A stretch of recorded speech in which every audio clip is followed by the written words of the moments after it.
Yeah, now what we're not going to do is we're not going to turn this into the business section of the Wall Street Journal by talking all, mumbo jumbo. But basically what I'm going to say is, to simplify it, is that Peter Nelson is the vice president, was the vice president of HBO Sports.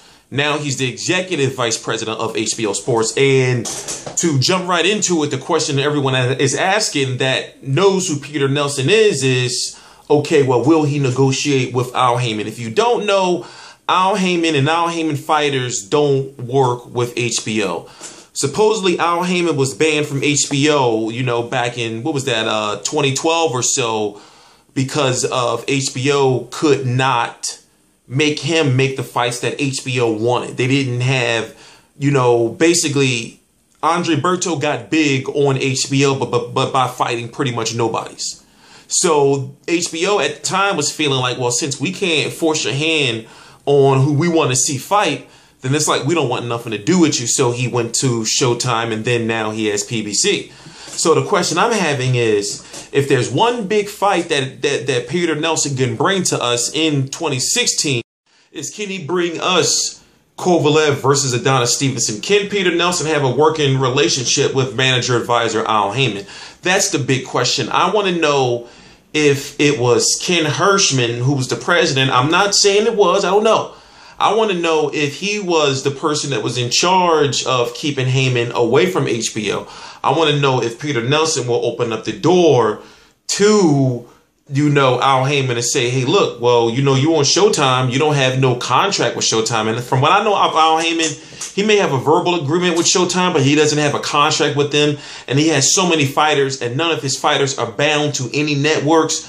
So I'm thinking, well, why not send a Keith Thurman over to an HBO for a couple of fights every now and then? Why not finally, make a Golovkin versus a Peter Quillen or Danny Jacobs? And that's the things I want to be able to see, because if you really look at it, when it comes to HBO, when it comes to multiple divisions, there's only certain fights they can make. And it's because the fact that they're signing up these fighters. For example, there's only certain fighters that Sergey Kovalev can make, before the networks get involved. For example, wouldn't you want to see, like if he's fighting the Jib or Mohammedi, and if he's fighting Jean Pascal in the second fight, then why not fight a Saki Obika? Why not fight an Anthony or Andre Dirrell? Can you imagine, like, if Anthony or Andre Dirrell moved to 175 and Sergey Kovalev was able to fight any of them? Or, Sergey Kovalev versus a Fonfara? Those fights can't happen because of network situations.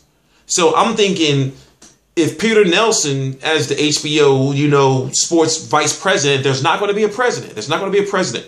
He's the guy who's in charge of what fights what HBO 24/7 episodes air, how long they'll be. He's in control of the whole budget for the year. So I'm thinking, will he extend the hand out to Al Haymon and say, well, can you bring some of those fighters over here? Not all of them, but, so we can have some good fights. We'll pay you well. Let's end this network boxing Cold War thing. For example, if HBO has a fighter like Sergey Kovalev signed, right, which they do, and somehow HBO and Al Haymon come to an agreement on Sergey Kovalev versus Adonis Stevenson, then maybe in that deal, it could allow Sergey Kovalev to go fight on PBC against Fonfara or something like. I don't know. But that's what I get from it. Since there is a new president, people are probably, well, vice president. Well, he's been the vice president. Basically, since there's a new person in charge, he's fully in charge now. People have been asking, well, what does this mean for boxing?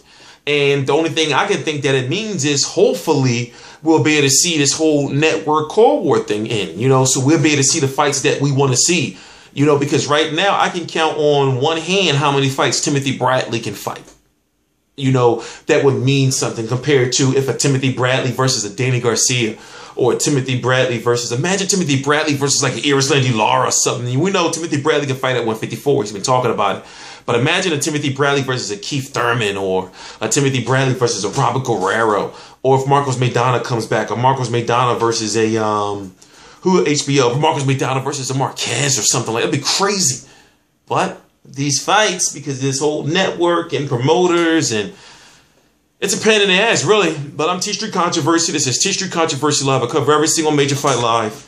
Please subscribe.